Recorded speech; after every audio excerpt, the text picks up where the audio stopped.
And hello, YouTube, and welcome back to another episode of The Zone TV Movie Entertainment with me, your host Jonathan. Once again, bringing you my thoughts and review for today's episode of Loki, Season 1, Episode 6. So, spoilers ahead if you haven't seen Episode 6, or if you haven't caught up to any of the episodes of Loki yet, go back, watch Loki, catch up, come back here, we can discuss this. Because there is a lot that just happened, and my mind is still trying to figure out what exactly are we going to be headed into moving forward to the MCU. But well, let's just buckle up and hold on tight because we're going to talk about it. Okay, so we all know that Loki and Sylvie are ready to pretty much take out the true king of whoever is in charge of the timelines and all the variants of all the TVA. They trying to figure out who it is, who's the man behind the curtain, kind of thing. So they go to the castle. Remember, they opened up that cloud from the cloud monster that was guarding the castle. They open it up by enchanting the creature. They did that. They go into the castle. Now, Miss Minute shows up and starts saying, "Hey, he likes you guys. The master likes you guys. He wants to make an offer for you guys. He wants you guys to, don't try to do anything stupid, and you guys can return back to the main timeline together. You can conquer the Avengers, rule Asgard, or whatever you want to do." Obviously, Sylvie and Loki did not buy it. They continue moving forward and to try to figure out who's behind the curtain. And we finally find out who it is. At first, a lot of people thought, including myself, thinking, okay, maybe it is going to be another Loki, Maybe he's working with King the Conqueror. Maybe something different, somebody else. But then we find out that it's actually King the Conqueror. That's right, King the Conqueror is played by the actor, I forgot his last name, Jonathan something, I believe. I apologize, I totally forgot his last name, but he's debuting here as King the Conqueror, and we will see him again in Quantumania. So I was like, wow, surprised to see that we got to see him so early. And when you first meet him, he's kind of a laid-back guy, but, you can see the crazy inside him. He may act all chill and nice, kind of, but when you start hearing him talk about, like, his main plan and why he started all this, you kind of think about, like, oh, wow, this guy is actually kind of crazy. He starts explaining, like, oh, yeah, he lived in, on Earth in the 31st century and all this, and then he figured out about the whole multiverse thing. Then he started meeting other versions of himself from other timelines and other universes, just like in the comics. Remember, in the comics, King the Conqueror is from the 31st century, and then he ends up meeting other versions of himself from other multiverses, and then they start coming together, and then one after the other starts getting attacked by the other one, and then another one attacks another one, and then apparently that's how it started off the whole first multiverse war.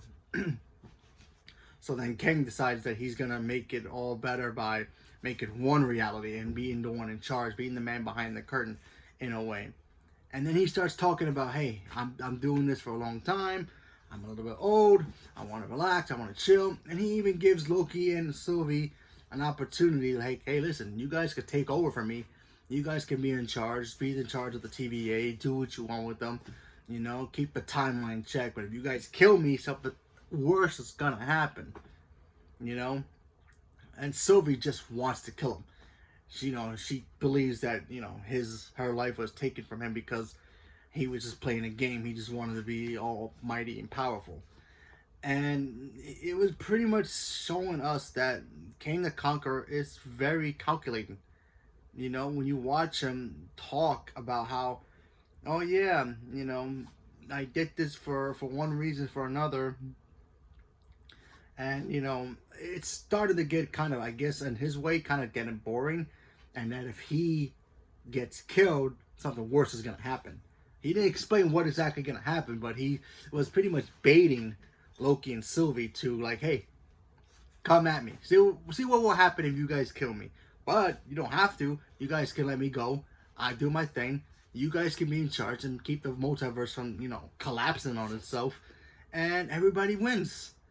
And Loki thinks, okay, maybe he's telling the truth. Maybe we can, be in charge of TV and make it the way we want it. So Sylvie wasn't having it. They have start throwing hands at each other. And then, of course, Loki ends up getting teleported back to the TVA. And Sylvie decides to not listen to the warning, not listen to Loki, because Loki was like, hey, listen, we can do this together. We can fix everything. We don't have to kill him. If we kill him and set something worse, it's going to be more big problems for all of us. They end up kissing Elsa, so it's like it's about time that they kiss, and then she sends him back to the TVA, and then eventually she kills King the Conqueror. Yep, he did, for now. And then, okay, you figure, okay, that's fine, maybe nothing's going to happen, but then you start seeing his world, because he lives outside of space and time. Every street starts cracks. He starts seeing little cracks outside going through. It sounds like seeing the multiverse starting to break apart. Hence, the multiverse of madness is about to begin. This is basically setting up multiverse, Doctor Strange and the Multiverse of Madness, which is completely awesome. And I think they did a great job, not only showing us who Kang the Conqueror is, not showing us too much about his backstory, but showing us enough to be like, we want to see more with him, and we are going to see more with him. And I liked every moment of it. I think the actor did a really good job with the character. I think we're going to get a different version of him when we see him in Ant-Man and Quantumania, but it makes sense that we will. But who knows? We have to wait and see. Excuse me. But yeah, this show just literally pretty much showed us, like, King the Conqueror is crazy. He would do anything to pretty much be on top. And he even proved it, because as soon as she killed him, the multiverse started literally separating, started breaking, and different branches started coming out. And even Loki, he tries to go warn Morbius, and Morbius doesn't even know who he is. That he looks into the, I guess where the city is, he sees a statue of King the Conqueror. So it looks like he's already pretty much opened up the gateway for all the versions of King the Conqueror to come out and do what they want, be in control of the TVA, maybe be in control of other versions of the multiverse, or this and that. He pretty much tricked Sylvie and Loki to be like, hey, you kill me, if you kill me, something worse is going to happen. But he was doing it in a way like, am I lying or am I telling the truth kind of thing? And they all thought, this guy's crazy, maybe he is lying, maybe nothing's going to happen. They kill him. And then now the multiverse is pretty much breaking apart. And it shows that, like, how calculated he is. And that's awesome, because we need him to be this character. We need this character to be calculated and cruel to set up him up in the other movies. Or in Quantumania.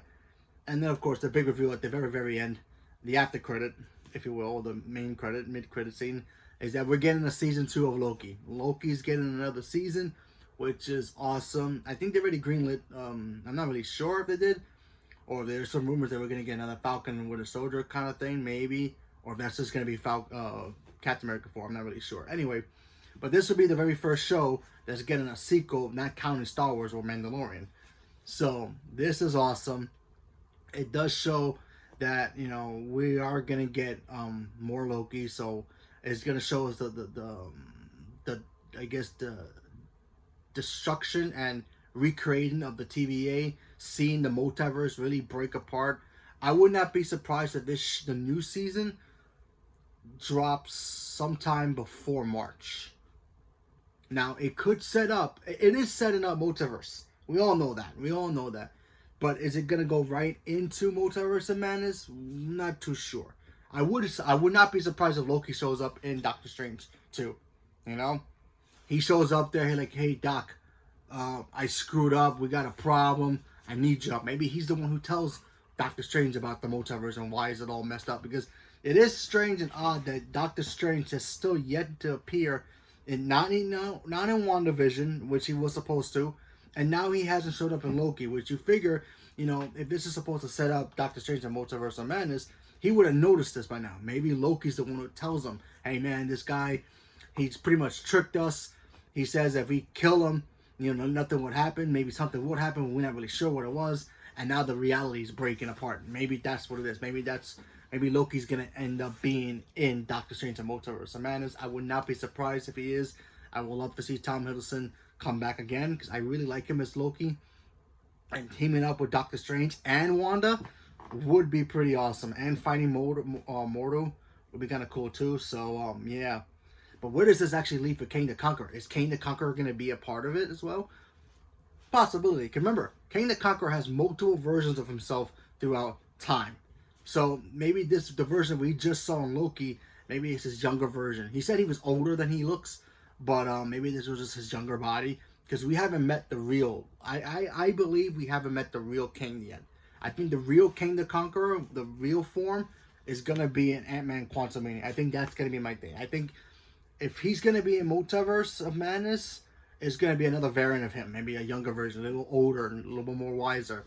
You know, maybe events after the Loki show, maybe after season 2, maybe who knows. But I believe the full version of Kang the Conqueror will be in Quantumania, but we'll get to that later. But we will see versions of him in different MCU stuff.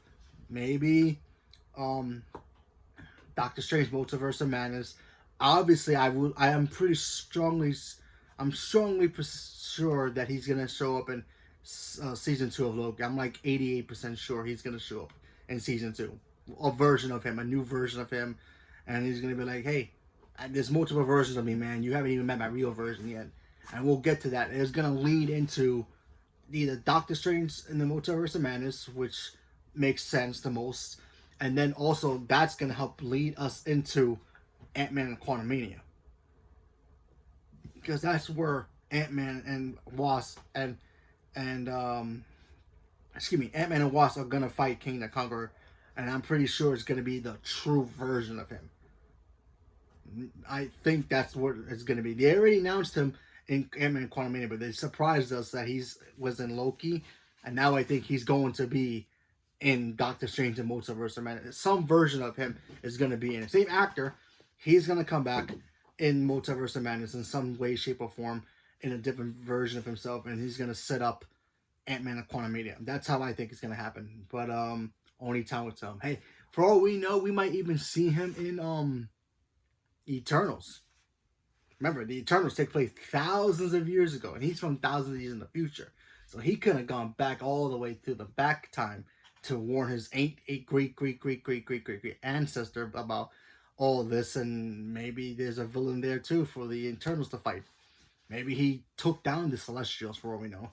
Lots of different possibilities that we could see Kang the Conqueror. But I don't think we're done with Kang the Conqueror. Obviously, we're not. But seeing him before Ant-Man and the Wasp, highly probable. Highly probable. And I am super excited. I really enjoyed this show. I did a really good job of giving us like, oh, who is this? Who's the man behind the curtain kind of thing? You know, it kind of had that Wizard of Oz feel, but it also kind of gave us a little bit of kind of like Willy Wonka and the Chocolate Factory. Remember, in Willy Wonka and the Chocolate Factory, he wanted somebody to be his successor. Same thing here. Kang the Conqueror tried to get Loki and Sylvie to try to be his successor so he can do his other thing. And it was kind of just like that. So it was really cool to see that. And I want to see more of Kang the Conqueror. I think he did a really good job of showing us this character. And plus, remember, this is going to be multiple versions of him. So the actor could play different versions of himself. You know, maybe more serious guy, maybe more laid back guy. Here, he was kind of in between, you know, laid back, chilled, but he was still kind of calculated and crazy. But, you know, he didn't really show that much, but it was great anyway. So, cannot wait to see more. But yeah, get into season 2, folks. But question is it going to be before or after Doctor Strange and the Multiverse of Madness, or before Quantumania? That's going to be the main thing. We just don't know. My guess, he's going to be in Doctor Strange and the Multiverse of Madness. I think Loki's going to be in it too. Sylvie, not sure. Maybe. There's a possibility. I hope we get to see her in season 2. I hope we see Morbius.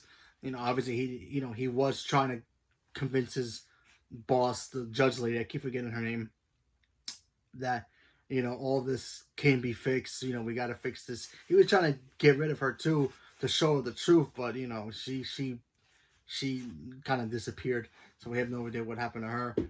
We got to see her background. We saw her in the past in 2018. She was a teacher, because M15, I believe, the main girl bodyguard, I forgot her name. she goes to the past and tries to tell the other TVA agents, hey, listen, this is all, we're all variants here. We're all variants. You know, we got to see that. So that was pretty cool.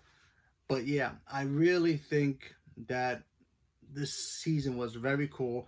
I want to see more. Hopefully, next season will probably be maybe the last season. Maybe we'll see Morbius in that jet ski that we were supposed to get. But we have to wait.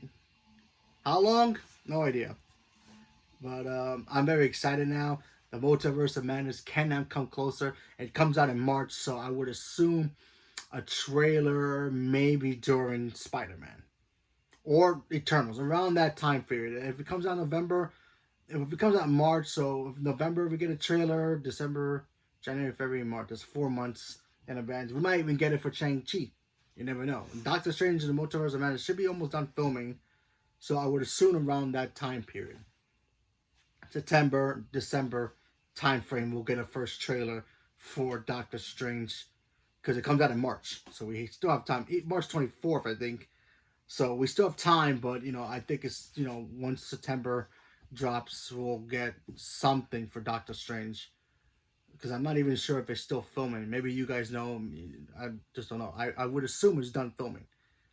Because they're going to have to start filming Loki now, season 2, just so they can get ready to set up Doctor Strange and Multiverse of Madness, and then eventually setting up the other movies as well, especially Ant-Man and the Quantumania, which comes out next year as well. So it's going to be very interesting seeing the next couple of Marvel movies moving forward, but I can't wait. So leave a comment below. Let me know what you guys thought about this whole first season. Did you guys enjoy it? Did you guys not? Did you guys were right about King the Conqueror being a part of this? I was kind of right, and then I kind of went back on it, thinking that it might be a Loki variant. But then again, I was like, maybe he was working for King the Conqueror. Maybe Conqueror is in here, and I didn't think they were going to show us him until Ant-Man and the Wasp. But, you know, but since he's a big figure, it makes sense to bring him in now. You know, we're not going to get Galactus anytime soon, but we'll probably get him eventually, and him, Doctor Doom, after King. I think King will be first, and then Doctor Doom, and then it will be Galactus dead last, and then Secret Invasion stuff. Maybe when we get to see Living Tribunal, who knows? But only time will tell. So leave a comment below. Let me know what you guys thought about this first season. I quite enjoyed it. I really thought it was really fun. I'm not sure what I like better, this or WandaVision. Very different shows, but they were both excellent show. Falcon and Winter Soldier was great too, and I cannot wait to see the next MCU TV show, which would be What If in August. So that's gonna be fun, and who knows where that might lead into. So it is gonna be fun to see that. So leave a comment below. Let me know what you guys thought. Thank you very much, and have a good day.